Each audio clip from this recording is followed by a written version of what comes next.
কাইকোনা বিলে ফুটেছে হাজারো পদ্ম ফুল। ফুলের ছোঁয়ায় বিলের নাম হয়েছে পদ্মবিল। তাই তো প্রতিদিন দর্শনার্থীদের সমাগম হয় এই অপরূপ পদ্মবিলে।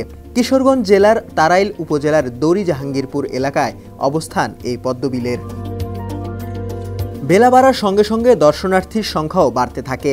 নৌকা ভাড়া করে বিশাল পদ্মবিলে ঘুরে বেড়ান দর্শনার্থীরা। যদিও ফুল তুলতে রয়েছে নিষেধাজ্ঞা। এইখানের পদ্মবিলের অনেক নাম শুনছি, দেখার জন্য আসছি। অনেক সুন্দর এবং মনোমুগ্ধকর স্মৃতি হিসেবে কিছু ফুল নিয়ে যাচ্ছি।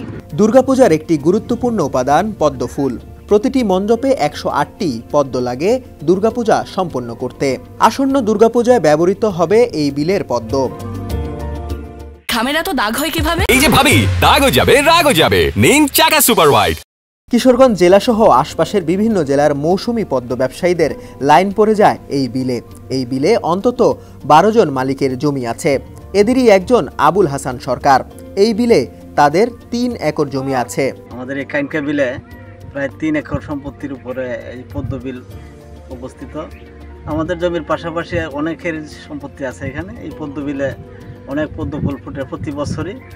এই আষাঢ় শ্রাবণ মাস ফুল ফুটে এবং ভাদ্র আশ্বিন কার্তিক আশ্বিন মাস পর্যন্ত থাকে।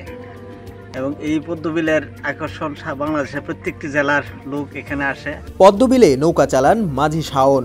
বর্ষার 3 মাস দর্শনার্থীদের ঘুরিয়ে দৈনিক 4 থেকে 500 টাকা আয় হয় তার। আমাদের এই পদ্মবিলে অনেক দর্শনার্থী আসে, বেড়ায়, সৌন্দর্য উপভোগ করে। আমাদের সাথে আমাদের আনুমানিক গেলে 500 থেকে 400 টাকার মতো ইনকাম হয়। 18টা নৌকা আছে, আমরা 18 জনের ফ্যামিলি।